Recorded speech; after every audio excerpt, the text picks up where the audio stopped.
Well, essentially, as I said, I want to copy the scenario that I put myself under last year.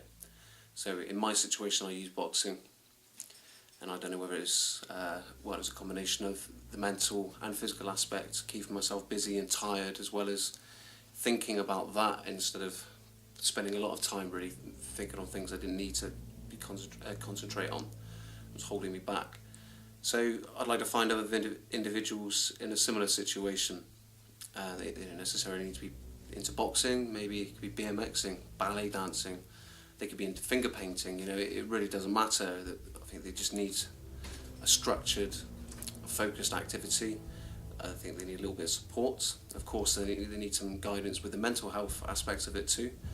But provided they get those two things, I think they've got a much better chance of moving forward their lives.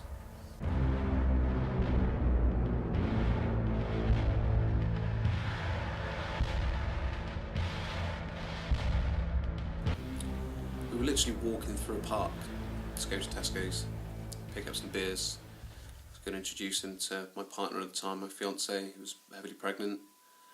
He had his partner at home that he wanted to introduce me to.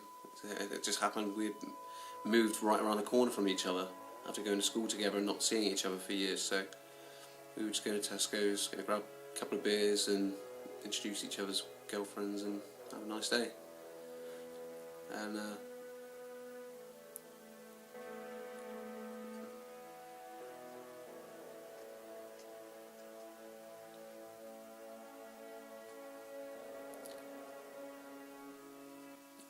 I can't remember any of it.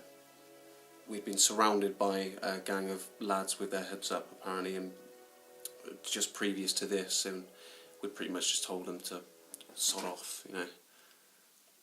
And thought that was the end of it. But while he's, you know, going to the toilet quickly, he's heard a couple of metallic thuds and came across me on the floor unconscious.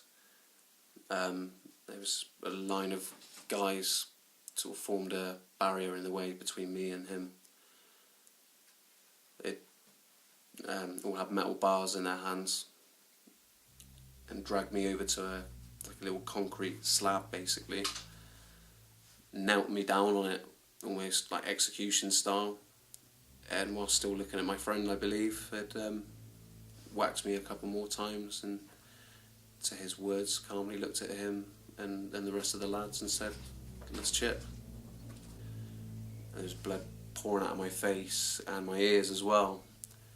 And the only thing I knew was I was going to die, but I had to make it home to kiss the bump and just, you know, say I love you.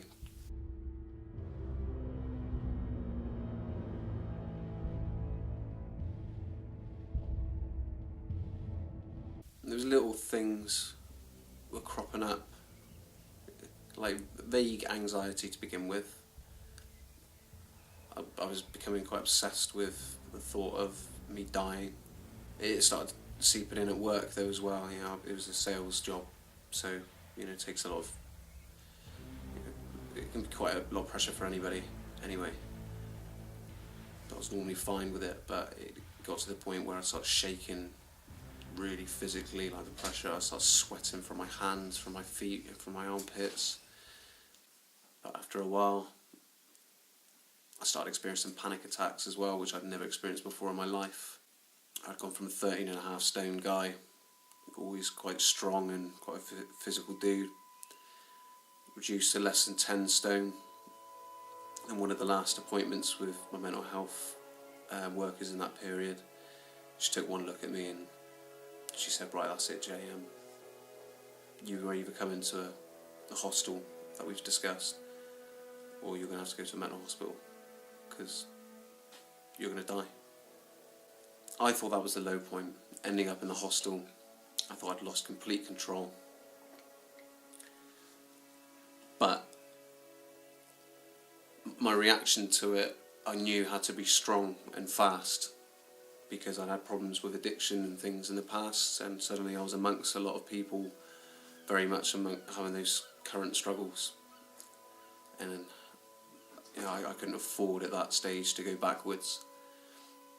Uh, I just literally did a Google search, boxing, Chippenham.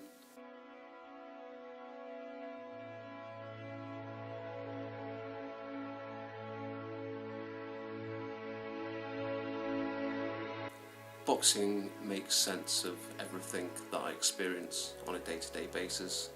I effectively wake up in fight or flight mode, which can be pretty difficult to deal with. Boxing, I think for most people, especially anybody that's not a boxer, would probably get those kind of feelings at the thought of doing it. For me, it makes sense of them all.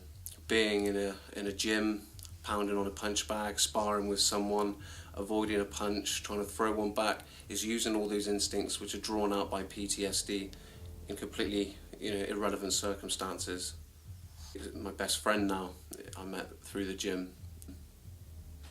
But yeah, I met Ash in my first training session, to Commonwealth champ now, bless him, he's done really well. But back then, he was struggling to get his professional career to the stage that he wanted to, and I was struggling even to get involved in boxing after that first session, and meeting him really sort of opened my eyes to the potential of using it successfully to feel better in life.